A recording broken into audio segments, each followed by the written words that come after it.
Hello बच्चों, this is first topic of complex number class 11th। Complex number class 11th। Okay, class 11th। ये topic सबसे पहले मैंने इसलिए स्टार्ट किया क्योंकि आप इसके फेमिलियर हो, आपको थोड़ा कॉन्फिडेंस बिल्डअप होएगा कि +1 इतनी मुश्किल नहीं है अगर आप उसको ध्यान से करते हो। तो मैं पहले आपको 10th का रिव्यू कराऊंगी, उसी से मैं आपको कॉम्प्लेक्स नंबर में लेके आऊंगी, फिर बताऊंगी कि what is a complex number, क्या होता है और उसके बारे में जिसमें जो है आयोटा, उसके बारे में आज डिस्कस करेंगे। फर्स्ट ऑफ ऑल हमने ये पढ़ा था 10th क्लास में, ए एक्स स्क्र बी एक्स प्लस सी, ये हमारी कोई क्वाड्रेटिक इक्वेशन थी। तो हम उसमें जो है डी निकालते थे, D is the discriminant. D का मतलब अगर डी जो है आपके पास 0 आता था तो हम लिखते थे रिपीटेड रूट, रिपीटेड रूट। और अगर डी जो है ग्रेटर देन 0 आता था तो हम लिखते थे रियल रूट। और ये डिस्टिंक्ट रूट होते थे, मतलब दो अलग अलग वैल्यू आती थी। और जब बारी आती थी डी लेस देन 0 तो हम कहते थे नो रियल रूट, तो हम इसको सॉल्व नहीं करते थे 10th क्लास में। ओके, तो तब आपके टीचर्स ने बोला होगा कि आप जो है इसको 11th क्लास में पढ़ोगे कि कैसे वैल्यू जो है इसको निकालते हैं। मतलब डी, मतलब जैसे डी लेस देन 0 का मतलब है कि डी -1 हो सकता है, -2 हो सकता है, -3, -4, सो ऑन। ठीक है, अब देखो अब आप 10th से +1 में आए हो तो आपको नई चीजें सीखने को मिलेंगी। तो सबसे पहले है कि जैसे मान लो मेरे पास कोई वैल्यू है, फॉर एग्जाम्पल x² = 2। ठीक है, अगर मैं इसका स्क्वायर करती हूँ तो यहाँ पे ये बन जाता है, इसका स्क्वायर हटाते हैं यहाँ से तो क्या करेंगे, स्क्वायर रूट लेंगे तो ये बन गया √2। ठीक है, दैट मीन ये पावर जो है यहाँ शिफ्ट हो जाती है। Okay, clear. अगर मैं करती हूँ x², जहाँ आपको दिया हो x = √-2। ठीक है, अगर x = 2 दिया है तो अगर हम स्क्वेयरिंग बोथ साइड करते हैं तो ये बन गया x² = 4। ओके, ये पॉजिटिव टर्म है।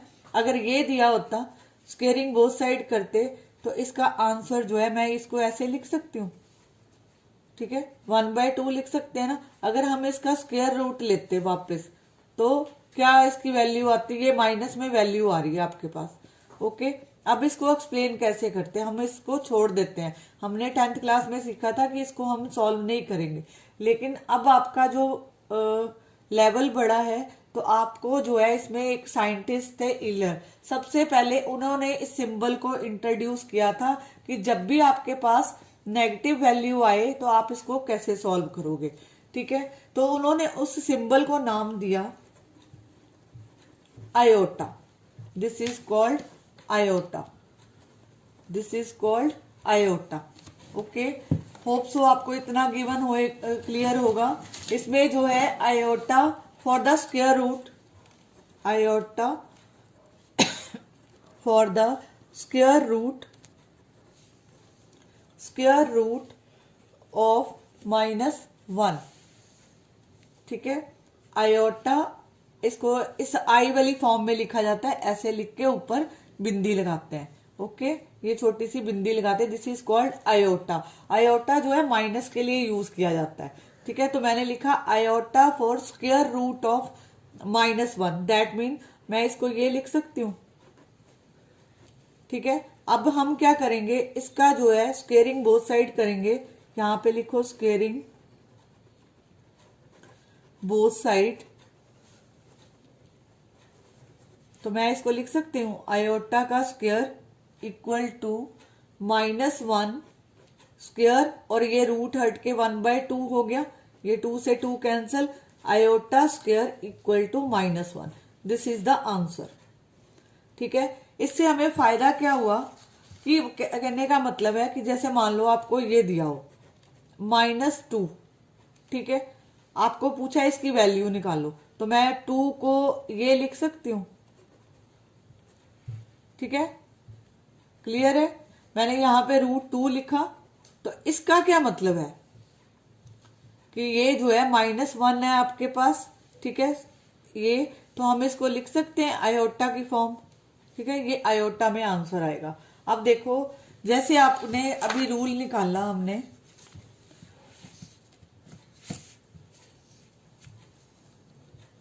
ये देखो अगर मेरे को दिया है आयोटा स्क्वायर इक्वल टू -1, ठीक है, तो अगर मैं वैल्यू निकालती हूं आयोटा क्यूब की तो कैसे निकालूंगी, मैं इसको ये लिख सकती हूँ आयोटा का स्क्वायर इनटू आयोटा, बिकॉज आपने लॉ ऑफ एक्सपोनेंट पढ़े थे, लॉ ऑफ एक्सपोनेंट क्लास जो है 9th में भी पढ़े हैं आपने और 8th में भी पढ़े हैं। ओके, उसमें था कि अगर किसी की पावर m होता है और किसी की power n, base are same, ये a जो है बेस है और m और n is a power, m and n is power. Okay, तो रूल था कि अगर सेम बेस हो तो पावर जो है ऐड होती हैं। ओके, अगर मैंने इसको आयोटा 3 को ये लिखा आयोटा का स्क्वायर इनटू आयोटा, तो दैट मीन मैंने कोई रूल नहीं तोड़ा, क्योंकि आयोटा की पावर यहाँ 1 है, तो मैं इसको ये वापस लिख सकती हूँ 2 + 1, तो ये बन गया आयोटा की पावर 3। तो कहने का मतलब अगर बेस आर सेम, पावर जो है ऐड होती हैं। तो अब देखो आपके पास आयोटा 3 का आंसर क्या आएगा, आयोटा स्क्वायर का मतलब होता है -1, -1 आयोटा, तो आयोटा 3 का आंसर आया minus iota, this is the answer. Okay, hope so आपको इतना क्लियर होगा। अब बात करते हैं आयोटा 4। आयोटा 4 को मैं ये लिख सकती हूँ, मैंने पावर को डिवाइड कर दिया, आपने रूल पढ़ा था, ये भी एक्सपोनेंट का रूल है कि अगर a की पावर b और n, तो दैट मीन यहाँ पे बना bn। ओके, तो कहने का मतलब अगर यहाँ पे 3 होता तो यहाँ पे 2, तो इसका मतलब a की पावर 6। ओके, होप सो आपको क्लियर होगा। अब देखो मैंने इसको क्यों कन्वर्ट किया, क्योंकि मेरे पास आयोटा का अगर आंसर है तो सिर्फ आयोटा स्क्वायर का आंसर गिवन है, दिस इज -1, ठीक है, तो मैं आयोटा स्क्वायर, यहाँ पे पावर 4 ही आया, माइनस की वैल्यू लगाओ तो आपको -1 को 2 टाइम इंटू करोगे, minus minus cancel, answer is 1। Hope so आपको इतना क्लियर होगा। अब यहां से हमें रूल क्या मिला, फर्स्ट रूल ये कहता है कि अगर आयोटा की power n for n greater than 4 है, मतलब ये जो n है वो ग्रेटर देन, पावर जो है यहाँ पे लिख लो पावर ग्रेटर देन 4, ठीक है, तब ये रूल अप्लाई होगा। तो कैसे करेंगे इसको, फर्स्ट ऑफ ऑल बच्चों मैं ये कहूंगी कि आप कॉपी पेन लेके बैठो और साथ साथ लिखो, नोट्स बनाओ अपने, क्योंकि हायर स्टडी में नोट्स मैटर करते हैं, तो आप साथ साथ नोट्स बनाओ। आई की power n for n greater than 4, तो हम यहाँ पे मैं इसको ये लिख सकती हूँ we divide n by 4 and obtain the remainder r। कहने का मतलब है कि ये जो पावर है वो अगर ग्रेटर देन 4 होती है, तो कहने का मतलब n को जो पावर दी है उसको पहले 4 से डिवाइड कर लो। कैसे करेंगे, और एक चीज इसका ये है कि n, ये रूल है 4m + r 0 less than equal to r less than 4। ये जो साइन होता है जिसमें ये दिया है, इसका ये मतलब होता है कि 0 इज इंक्लूडेड, 0 इंक्लूड हो सकता है, लेकिन जो 4 है इज नॉट इंक्लूड, हम इसको इंक्लूड नहीं करेंगे, ओनली 3 तक वैल्यू लेंगे, मतलब लेस देन 4 है तो लेस देन 4 क्या होता है 0 1 2 3, तो मतलब ये वाली वैल्यू यूज करेंगे, 4 इज नॉट इंक्लूडेड। ओके, तो यहां से आपका रूल बन गया कि अगर मैं ये लिखती हूं आयोटा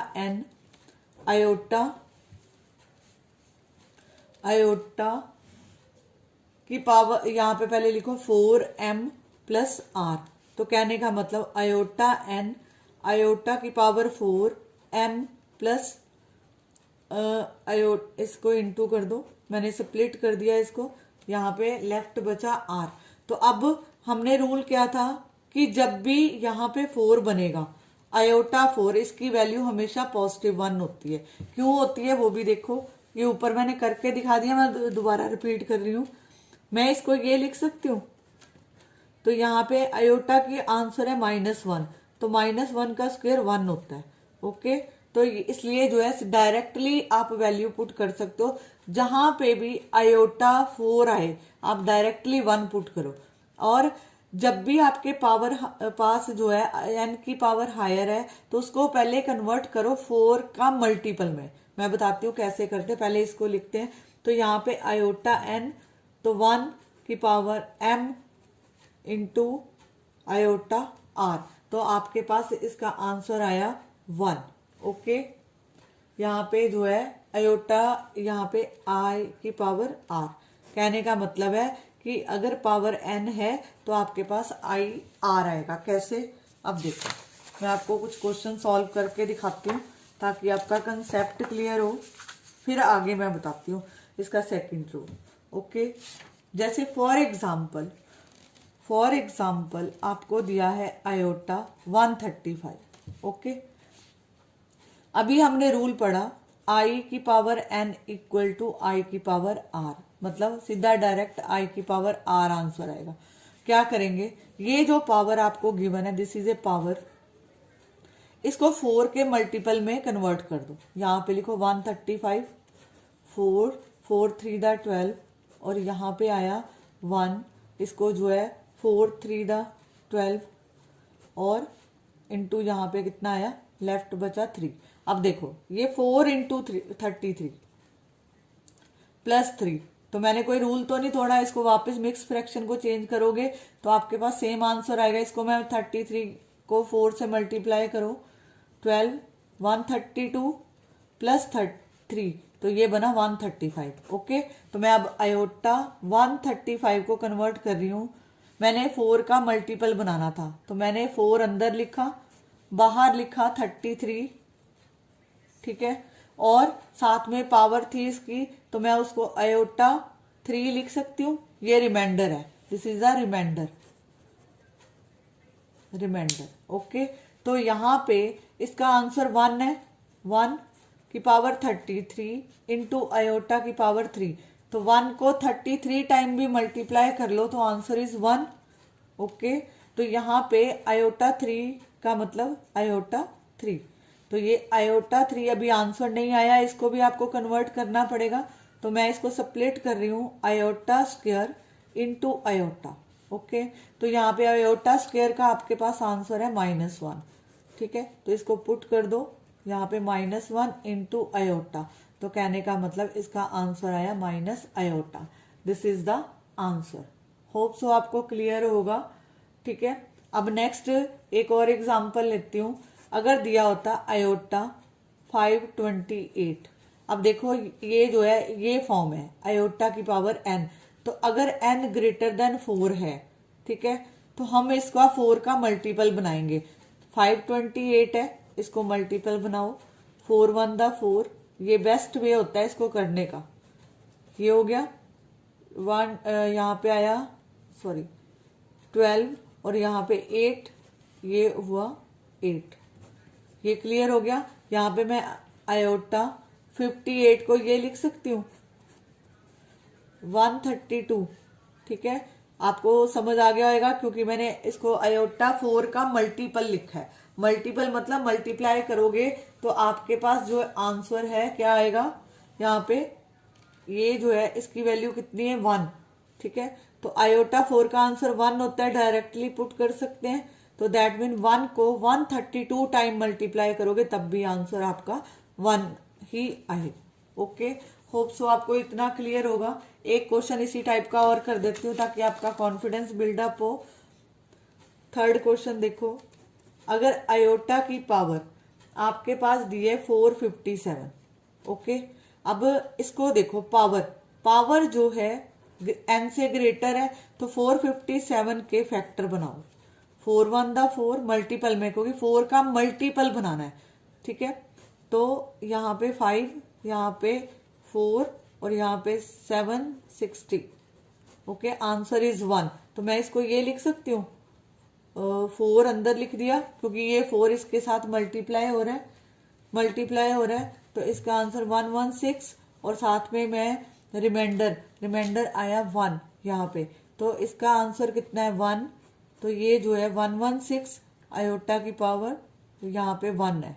ओके, तो 1 को 16 टाइम मल्टीप्लाई करो तो कितना होता है 1, तो मैं यहाँ पे सिर्फ लिखूंगी आयोटा। ओके, होप सो आपको ये कंसेप्ट क्लियर होगा।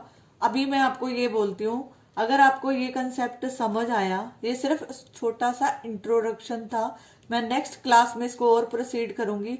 तब तक ये वाले टाइप के क्वेश्चन चाहे आप RD शर्मा उठाओ, चाहे आप NCERT बुक उठाओ, वहां पे करना शुरू करो। मैं आपको नेक्स्ट क्लास में इसका सेकंड रूल और आगे क्वेश्चन कराऊंगी।